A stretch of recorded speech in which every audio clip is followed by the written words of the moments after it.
Hello guys, how are you all doing today? I pray all is well with you and your families. If you're new to my channel, welcome. My name is Nancy and let's get right into it. Is it rebellion or is it addiction? Before I get into this matter, let me just say I have nothing against tattoos or piercing. I myself considered to get a tattoo before, like, is it three? No, last year actually. It was last year when I considered to get a tattoo when my mom transitioned. I wanted to get a tattoo right here with my parents' names. I went into the tattoo shop. I was horrified. Not that what it wasn't bad, but the face that I saw at that time of the lady that was getting a tattoo, I couldn't do it. So I just excused myself quietly and went back home, and I never went back again. So I have three children, and my firstborn is 24, my second born is 20, and my little one, she's going to be 9. So with my two older kids, my adult kids, let's say it like that, when they were young, I used to see them, like when I put, like, let's say if they do something wrong, I will put them in timeout, or like just go to your room, go think about what you did or whatever. And I would see that during that time, either they would draw on themselves and tattooing themselves with a pen, or even if they are not in a timeout or anything. I saw that they did this kind. It became a habit, like they like to draw themselves, or when they are at school, somebody will draw something on them with a pen.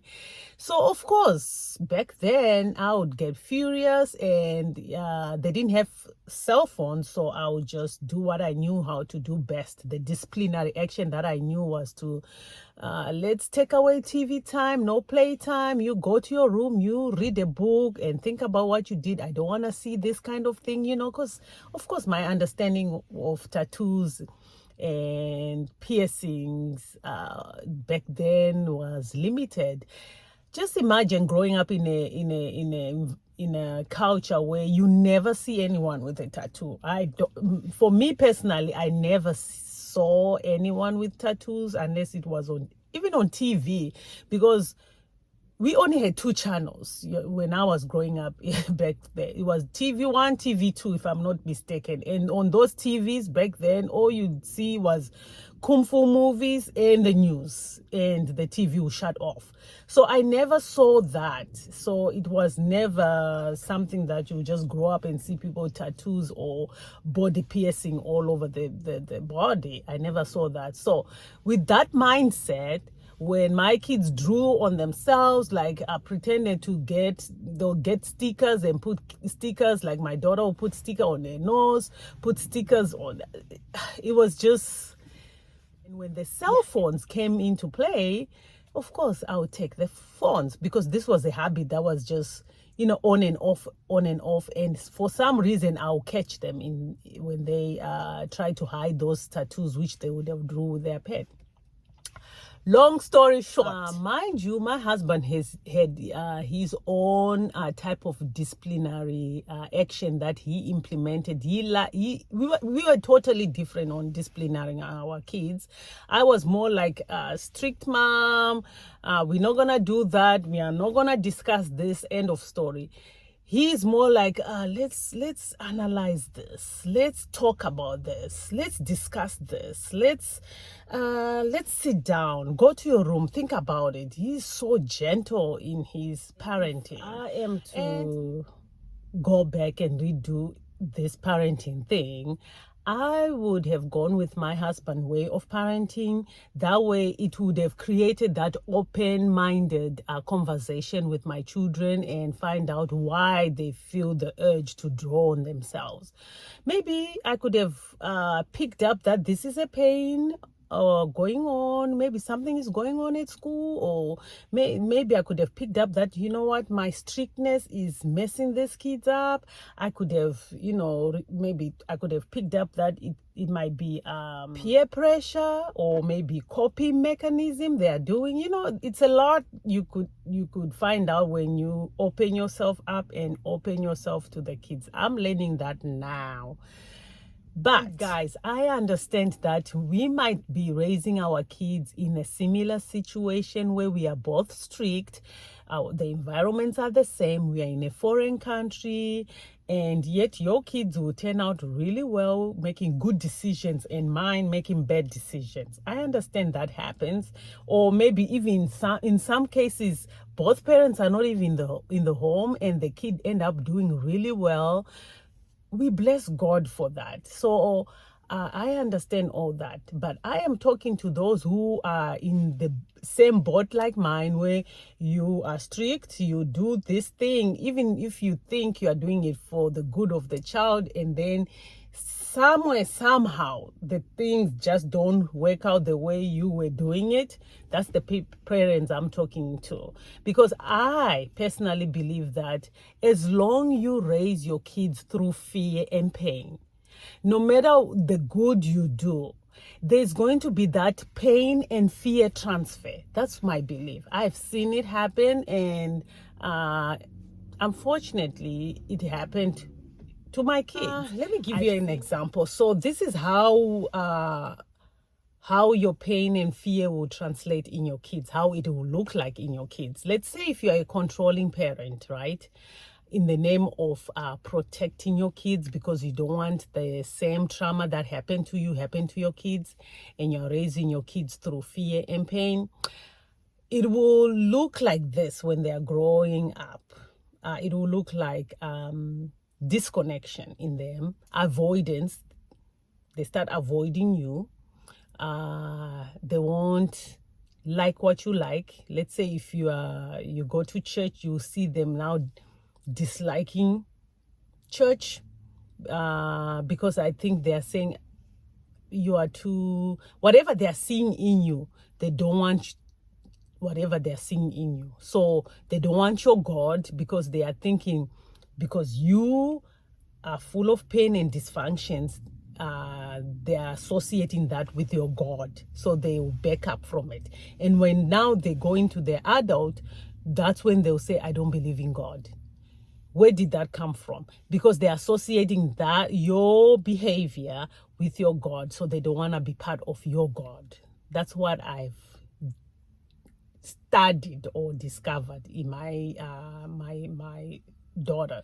And if you like to take their pleasure away as a disciplinary action, like what I used to do, like I would take their TV time, playtime, when there were no cell phones that time. But when the cell phones came into play, I started taking away that cell phone. It didn't matter for days or for a week or 2 weeks, depending on what they did. When you start doing that with no question asked, just because you want to control their behavior or whatever, you start seeing that loneliness behavior in them. They will create their own pleasure. That's when I started seeing that they were, like with my daughter, she started drawing herself or creating piercings, like fake piercings.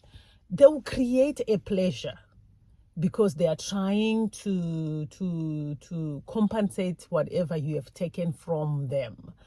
Or they will just now hang out with the wrong crowd. One time I took away a cell phone from, I think it was my daughter or I don't know. And then I thought, oh, well, it's been 2 weeks. Let me give you back your cell phone. And then she told me, yeah, it was my daughter. She told me, oh, well, you don't have to give me because I have a phone already.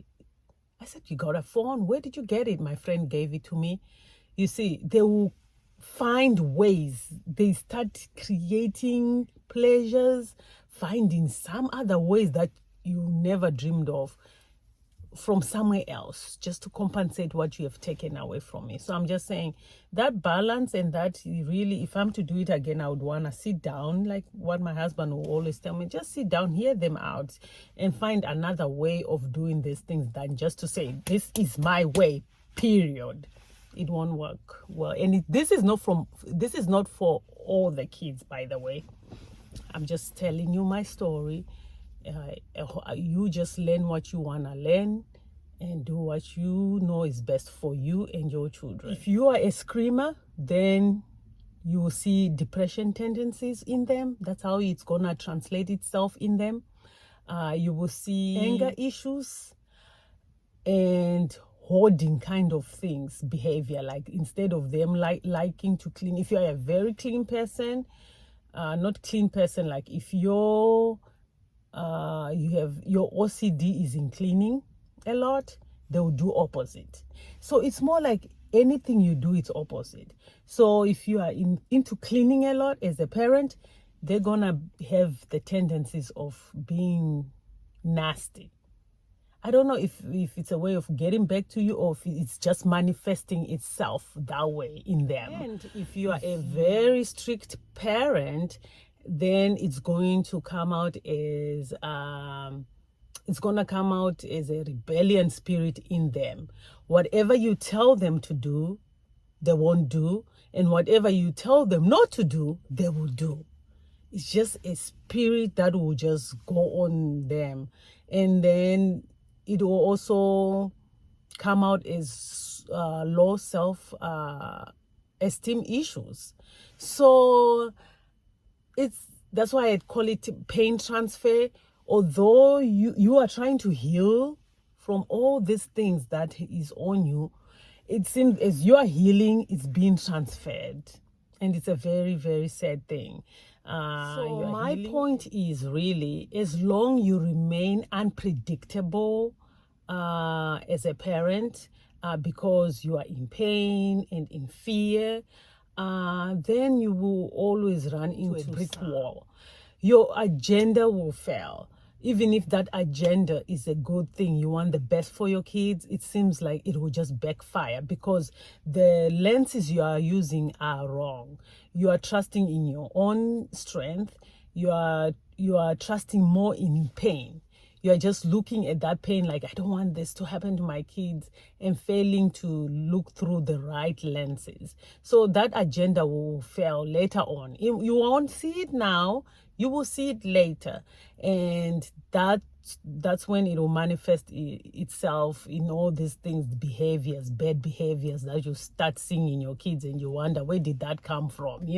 For me to talk about this today, it's because on Tuesday my son calls me. He's already back to school, so he called me wanting to show me his new tattoo he got on the back, and I was just taken aback. I was upset, really, to be honest. I was upset. I was like, why is this now an addiction? You keep on getting these tattoos. When is it gonna stop?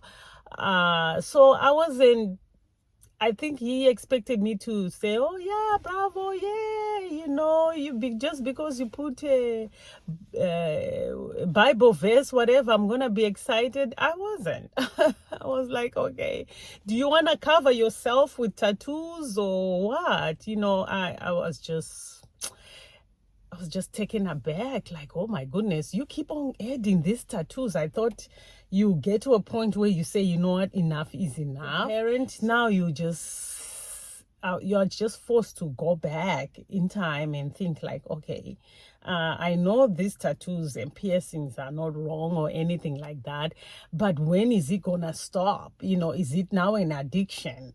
Or is this child screaming for help? Is there pain somewhere that the child is trying to tell me? Or is it a message to me? You just now start to, you can't help it but to think about yourself, like, okay, is this a message to me?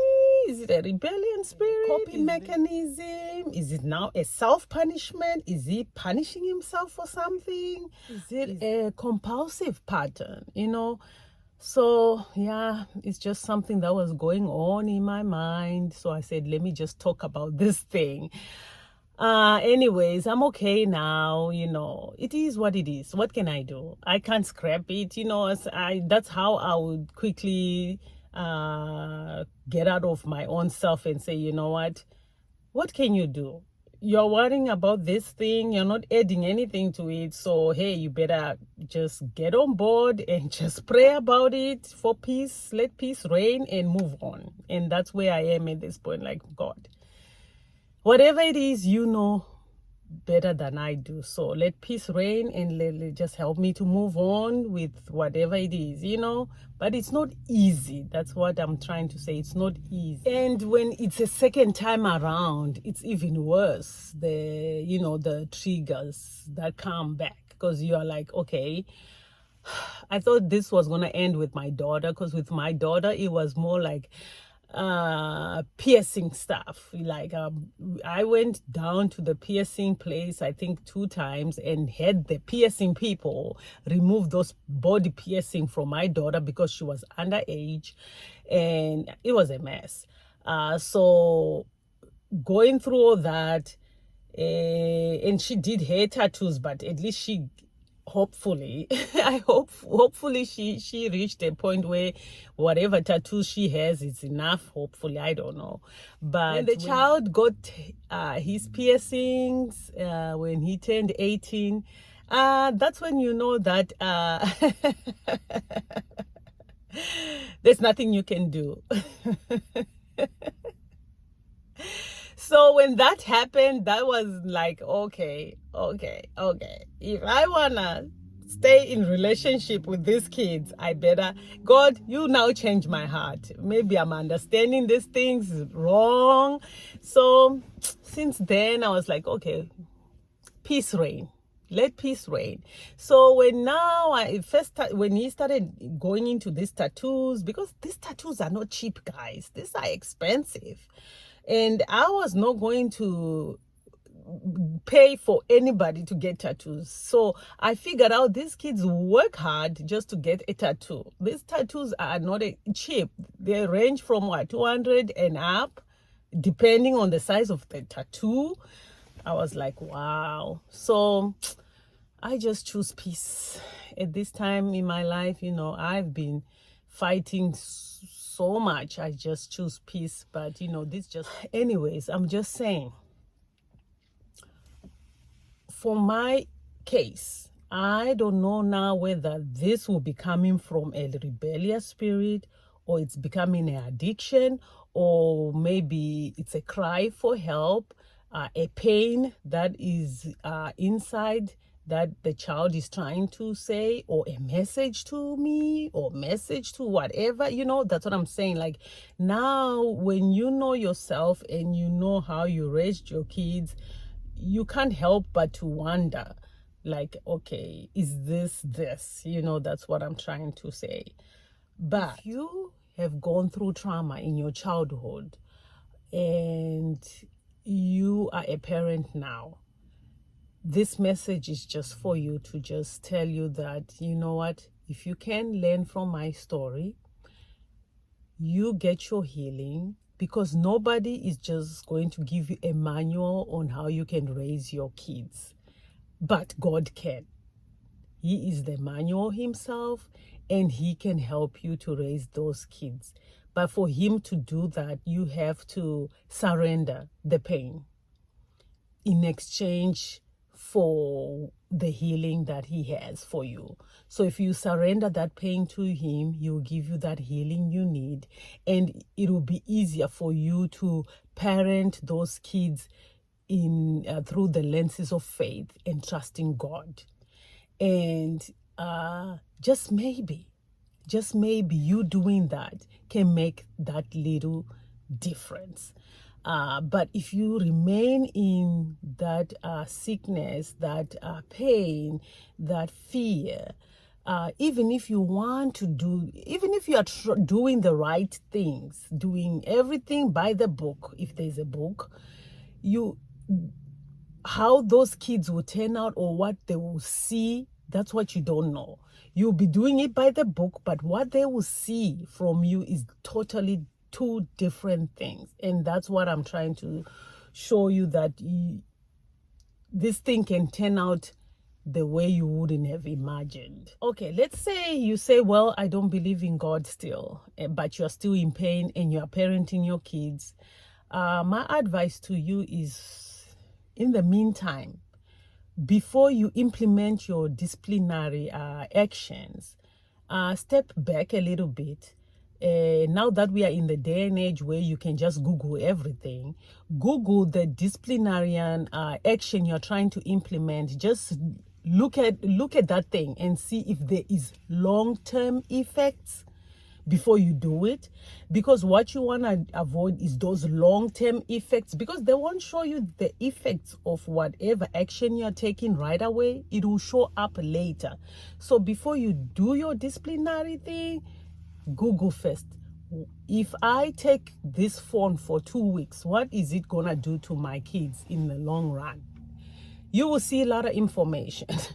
Or if I take the TV time, what is it gonna do? You know, or if I scream at my kids, what is it gonna do? If you take that time to do some research, you find out that maybe your disciplinary will change because you want the best for your kids, because you're not healed yet. So that's why I say take your time, step back and research the actions you're gonna take. And you being on the same page with your spouse is going to be vital. Because if one person is going this way and you are going this way, it also causes some problems. When they grow up, they see that, they take advantage of that, and you find out that it's just gonna create more issues. So if it's possible, if you are the one in pain and you are not healed first, I'll say now just put your pride down and go with the one who is healed, who know what they are doing. Like, I wish I went with my husband way. It was gonna be maybe different results, who knows. So it's better to be on the same page as parents than you two going separate directions. That just creates more issues. And you listening to your children's point of view, especially when they are now teenagers, I think it helps. I was like, it's a no discussion, amen, thank you, move on. But I think with what I'm learning now, it's good to just hear their side, consider their point of view, and try to see through their point of view. And especially if you are in a foreign country, consider that the cultures are different. Put all that on the table and consider all those things, and you will avoid many heartaches. You know, I wish again I did that, instead of saying my culture, we don't do this, we do this, we do this. I could have avoided so many heartaches and headaches. But hey, it is what it is. For you, you can avoid it. So just consider your child's point of view. Listen to them and hear them out. Then process the whole thing. And you'll find out that when they are saying some stuff and hearing their reasoning, you will catch up where they are coming from. You catch up whether this is a peer pressure thing or they are feeling out of place, because it's a different kind of environment, especially if you're coming from, from a country like, where I come from in Africa. Then, coming here, it's totally different. Nevertheless, guys, if your story is similar to mine, where the relationship is kind of broken, my advice to you is never give up, no matter what. You keep praying for your children, keep advising them, keep reaching out, keep loving them, and keep interceding for them, no matter what, because God is able. Until next time, guys, this is it for today. You have a blessed, wonderful week. Thank you for watching. I will see you in my next video. Thank you.